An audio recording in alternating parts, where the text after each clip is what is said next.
हरे कृष्णा। तो ये समय जो पुरुषोत्तम महीने का चल रहा है, इसमें हम इस महीने का महात्म्य सुन रहे हैं। और 31 अध्यायों में जो इस महीने का महात्म्य बताया गया है बृहन्नारदी पुराण के अंदर, तो इसमें 31वें अध्याय के आधा तो हमने पिछली बार किया था। अब अंतिम आधा जो है अभी हम पाठ कर रहे हैं। तो आप लोग ध्यान से सुने, ये पुरुषोत्तम महीने का महात्म्य है। तो सूत जी नैमिषारण्य के मुनियों से कहते हैं कि हे मुनियों, पुरुषोत्तम भगवान का ध्यान और पूजन करते हुए पुरुषोत्तम मास को बिताना चाहिए। ये पुरुषोत्तम मास जो है विशेष रूप से भगवान पुरुषोत्तम है। और ये पुरुषोत्तम कौन है? श्री कृष्ण, जिन्हें लीला पुरुषोत्तम कहा जाता है। तो उनका ध्यान और पूजन करते हुए इस महीने को बिताना चाहिए। इस प्रकार जो लोग भक्ति के साथ व्रत करते हैं वे अपने समस्त अभीष्ट को प्राप्त करते हैं। ध्यायन् ध्यायन् नयेन् मासं पूजयन् पुरुषोत्तमम् एवं यः कुरुते भक्त्या स्वाभीष्टं सर्वमाप्नुयात्। व्याससूत जी क्या कह रहे हैं कि ध्यायन् ध्यायन् नयेन् मासं, तो इस महीने को जो है बिताना कैसे है? ध्यायन् ध्यायन् यानी ध्यान करते हुए, ध्यान करते हुए। तो हरे कृष्ण आंदोलन के जो भक्त लोग हैं तो उनको बहुत अवसर मिलता है श्री कृष्ण और श्री राधा का ध्यान करना, क्योंकि हर जगह हमें चित्र भी मिलते हैं राधा कृष्ण के। और यहाँ मंदिर में जो अर्चा विग्रह हैं, तो इस मंदिर में राधा पार्थसारथी के दर्शन होते हैं। मंगल आरती होती है सवेरे 4:30 बजे, तो उस समय भी राधा पार्थसारथी के दर्शन होते हैं। तो ये समय पुरुषोत्तम मास के लिए बहुत अच्छा है कि हरे कृष्ण आंदोलन के किसी भी मंदिर में रहा जाए। तो सूत जी कह रहे हैं कि हे तपस्वियों, किनको कह रहे हैं? जो नैमिषारण्य के ऋषि हैं उन्हें कह रहे हैं, हे तपस्वियों, ये गुप्त से गुप्त व्रत जैसे तैसे मनुष्य को नहीं बताना चाहिए। जैसे तैसे मनुष्य को नहीं बताना चाहिए। क्यों? क्योंकि भगवान ने स्वयं ही इसको गुप्त रखा है। तो इसलिए बहुत से लोग इसको मलमास कह करके और निंदा करते हैं। तो ये भगवान की ही इच्छा है कि कुछ ही बहुत जो भाग्यशाली लोग होंगे वे ही जान पाएंगे कि इसकी क्या महिमा है। इसलिए सूत जी कहते हैं कि ये गुप्त से गुप्त व्रत जैसे तैसे मनुष्य को नहीं बताना चाहिए। मैंने भी किसी के समक्ष इसे नहीं कहा है। गुह्यान् गुह्येतरं चेतन न वाच्यं यस्य कस्यचिन् मयापि कथितं नैव कस्याप्यग्रे तपोधनाम्। अब सूत जी कह रहे हैं कि मैंने भी पहले किसी को नहीं बताया ना। इसका अर्थ क्या है? इसका अर्थ यह है कि जब जो नैमिषारण्य के तपस्वी लोग थे उन्होंने कुछ ऐसी कथा सुनने के लिए आग्रह किया सूत जी से कि आप कुछ ऐसी कथा सुनाइए जो सब कथाओं का सार हो और उसका भी सारांश हो। इस कथा से जो है बहुत बड़ा फल प्राप्त हो, ऐसा आप बताइए। तब सूत जी ने बहुत सोच करके एक मुहूर्त यानी 48 मिनट तक सोच करके तब ये कथा बताई। तो सूत जी कहते हैं कि मैंने भी इस कथा को, इस महात्म्य को किसी के समक्ष नहीं कहा है।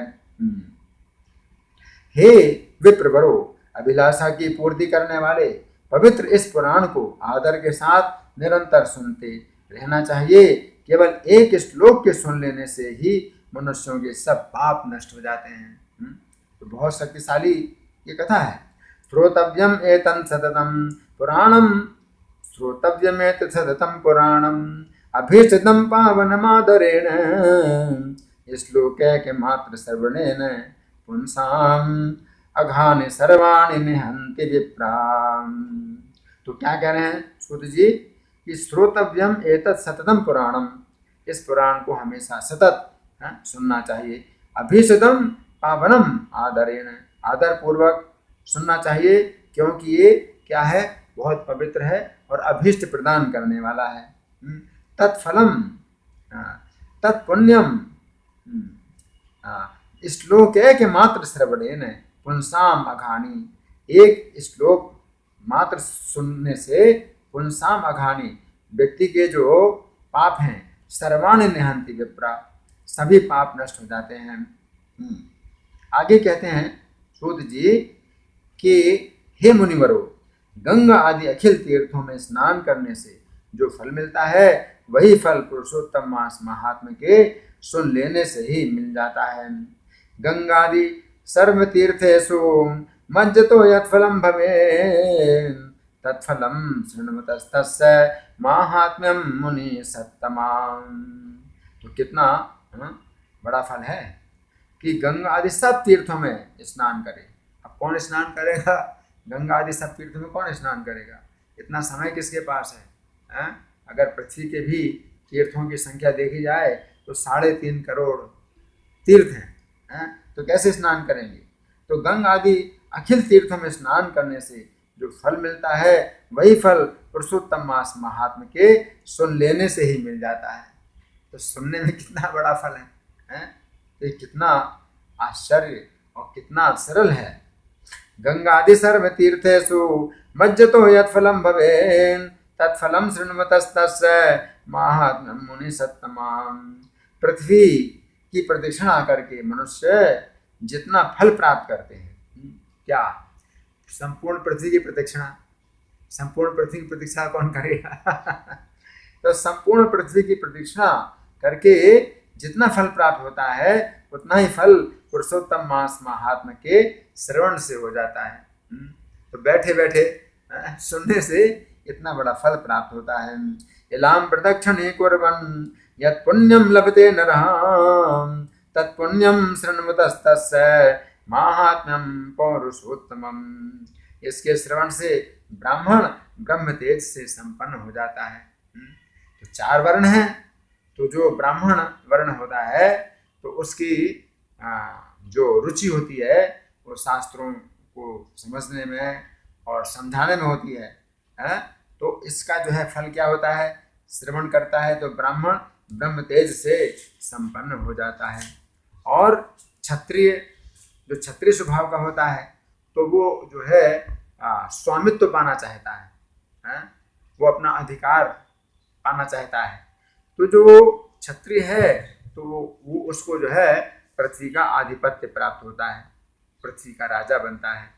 और जो वैश्य स्वभाव के होते हैं तो वो जो है धन के स्वामी बनना चाहते हैं, धन अपना जो है बढ़ाना चाहते हैं।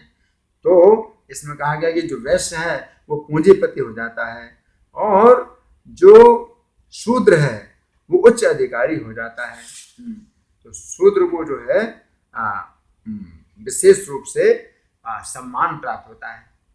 तो शूद्र भी चाहता है कि उसे को सम्मान प्राप्त हो, क्योंकि शूद्रों को सम्मान नहीं मिलता है और उन्हें कई बार अपमानित होना पड़ता है। सेवा भी करते हैं और उनको झिड़की भी मिलती है, अपमान भी मिलता है। लेकिन इस कथा को सुनने से क्या होता है कि शूद्र को भी सम्मान प्राप्त होने लगता है। ब्राह्मणो ब्रह्म वर्चस्वी क्षत्रियो वसुधाधिपः वैश्यो धनपतिर भूयात् शूद्रः सत्तमताम लभेत्। इनके अतिरिक्त अन्य पशु के समान वृत्ति वाले लोग होते हैं, शूद्र से भी नीचे हैं, जिन्हें अंत्यज कहा जाता है, शूद्र से भी नीचे हैं। वो पशु के समान उनके जो है स्वभाव होते हैं, जैसे किरात, हूण, म्लेच्छ, ये सब हैं। तो ये सभी पुरुषोत्तम महात्मा को सुन लेने से मोक्ष प्राप्त कर लेते हैं। ये किरात हूणाद्या पशुचर्या परायणा ते सर्वे मुक्ति मायांति श्रुत्वा महात्म्यम उत्तमम। कितना बड़ा लाभ है कि ऐसे शूद्र से भी नीचे जो अंत्यज हैं तो वो भी कर्म बंधन से छूट जाते हैं। इसके बाद सूत जी कहते हैं कि जो व्यक्ति पुरुषोत्तम मास महात्म्य को लिखकर पीताम्बर और अलंकार आदि से विभूषित करके विधि पूर्वक विद्वान ब्राह्मण को दान देते हैं, तो ये भी एक विधि है कि लिख करके इसको जो है कोई विद्वान ब्राह्मण को दान दिया जाए। लेकिन आजकल तो छपाई होती है किताबों की, तो लिखने की आवश्यकता नहीं है। लेकिन जिस समय ये बात बताई गई है उस समय किताबों की छपाई नहीं होती थी, लिख करके ही दिया जाता था।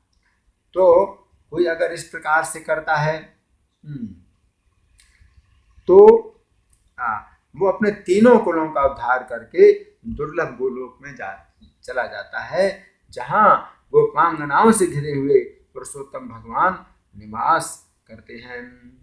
पुरुषोत्तम महात्म्यम लेखयित्वा दुजन्मने संभूष्य वस्त्रभूषाभिर्विधिना यः प्रयच्छति कुलत्रयं समुद्धृत्य गोलोकं याति दुर्लभं यत्रास्ते गोपिका वृन्दैर्वेष्टितः पुरुषोत्तमः। तो अपने 3 कुलों का उद्धार कर लेता है वो। 3 कुल का मतलब क्या है कि अपने माता की पीढ़ियों का उद्धार करता है, अपने पिता की पीढ़ियों का उद्धार करता है, अपनी पत्नी की पीढ़ियों का भी उद्धार करता है। तो 3 कुलों का उद्धार करता है वो। और कहाँ जाता है? दुर्लभ गोलोक धाम में जाता है, जहाँ श्री कृष्ण पुरुषोत्तम भगवान गोपांगनाओं से घिरे हुए निवास करते हैं। जो व्यक्ति इस श्रेष्ठ महात्म्य को लिखकर अपने घरों में रखते हैं, उनके भवन में समस्त तीर्थ निरंतर निवास करते हैं। तो लिख करके अपने घरों में रखें, या छपाई जो छपती है ये पुस्तक, तो उसको भी अपने घर में अगर रखें। लिखित्वाधारयेद्यस्तु गृहे महात्म्यमुत्तमं तद्गृहे सर्वतीर्थानि विलसन्ति निरंतरम। अनंत पुण्य को देने वाले महीनों में श्रेष्ठ श्री पुरुषोत्तम मास महात्म्य को सुनकर समस्त ऋषि लोग बहुत विस्मित हो गए और श्री कृष्ण की चरण सेवा में अत्यंत कुशल मुनिवरों ने विनय पूर्वक सूत जी के पुत्र से कहा, मासोत्तमस्य महिमानमनंत पुण्यम श्रुत्वा सुविस्मित धियो मुनयश्च सर्वे ऊचुश्च सूत तनयम विनयेन विश्वं सेनांग्र सेवन विधो निपुणान तम। तो ऋषि लोग जो है बहुत प्रसन्न हुए। क्या क्यों प्रसन्न हुए? मासोत्तमस्य महिमा, उत्तम महीना जो पुरुषोत्तम मास की महिमा जिसमें अनंत फल है, उसको सुन करके सुविस्मित धियो, उनकी बुद्धि जो है बहुत ज्यादा विस्मित हो गई। तो वे सब मुनि जो है अब सूत पुत्र यानी उग्रसभा जो सूत जी हैं, तो उनसे विनय पूर्वक जो है बोले। क्या बोले ऋषि लोग? क्या बोले ऋषि लोग? बोले, हे सूत जी, हे महाभाग्यशाली, हे महान बुद्धि के भंडार, आप धन्य हैं। आपके मुख से अमृत पीकर हम सब भी अत्यंत कृतकृत्य हो गए। सूत महाभाग धन्योसी तुम महामते तन्मुखामृत पानेन कृतार्था इसमें वयम विषम। तो वो क्या कहते हैं कि हे सूत, हे महाभाग्यशाली, तुम धन्य हो, तुम महामती हो, तुम्हारे मुख से अमृत पी करके हम जो है बहुत कृतार्थ हो गए हैं। हे सूत जी, हे पुराण प्रवचन करने वालों में अग्रगण्य, आप सदा चिरंजीवी रहें और आपकी शाश्वत कीर्ति विश्व में पवित्र करने वाले महात्माओं को भी पवित्र करने वाली हो। क्या कह रहे हैं ऋषि लोग कि आपकी जो कीर्ति है वो पवित्र करने वाले महात्माओं को भी पवित्र करेगी। आपकी जो कीर्ति है, चिरंजीव सदा सूत पौराणिक शिरोमणे अस्तुते शाश्वती कीर्तिर जगत पावन पावनी। आपके मुख कमल से निकले हुए भगवान मुकुंद श्री कृष्ण के प्रवचन रूपी अमृत को पीने में व्यग्र नैमिषारण्य तीर्थ में विराजमान बड़े बड़े मुनि राजों ने आपको अत्यंत पूज्यतम ब्रह्मासन दिया है। तुभ्यं प्रदत्तम निमिषालयस्तैर ब्रह्मासनम पूज्यतमं मुनीशैः त्वदीय वक्त्राम्बुज निर्गत श्री मुकुंद वार्तामृत पानलोल। तो यहाँ पर क्या कह रहे हैं? तुभ्यं प्रदत्तम निमिषालयस्तैर, आपको जो है नैमिषारण्य में रहने वाले जो बहुत ही पूजनीय मुनिवर हैं, उन्होंने आपको ब्रह्मा आसन दिया है, ब्रह्म आसन दिया है, ब्रह्मा जी का आसन दिया है ना। और आपके मुख कमल से जो मुकुंद की वार्ता अमृत जो निकली है, तो उससे हम लोग बहुत ही पवित्र हो चुके हैं। इसलिए जब तक भगवान श्री कृष्ण की पवित्र कीर्ति विश्व में फैलती रहे, तब तक आप इस धराधाम पर मुनिवरों के समाज में श्री हरि भगवान की रमणीक कथा को कहते रहिए। विष्टर सर्वस एव पवित्र यावन एव विदिता भुवि कीर्ति,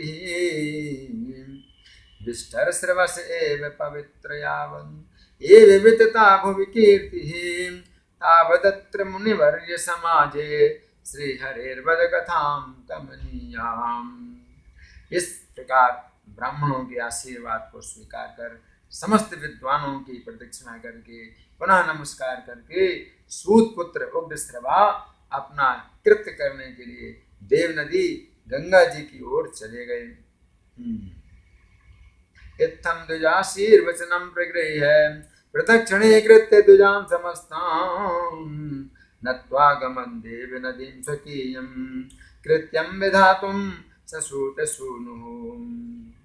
तो अब यहाँ पर व्यास जी बता रहे हैं कि जितने ब्राह्मण थे उनका आशीर्वचन उन्होंने ग्रहण कर लिया, सूत जी ने आशीर्वचन ग्रहण कर लिया। तो सूत जी के अंदर इतनी विनम्रता है कि उन्हें इस बात का कोई अभिमान नहीं हुआ कि मैं बहुत बड़ा हो गया हूँ, मैं बहुत श्रेष्ठ हो गया हूँ, बल्कि उन्होंने आशीर्वाद ही जो है, आशीर्वाद के रूप में उनकी बातों को लिया। प्रशंसा उन्होंने अपनी नहीं मानी, जो प्रशंसा उन्होंने की ऋषि मुनियों ने, वो प्रशंसा उन्होंने अपनी नहीं मानी, उन्होंने आशीर्वाद माना।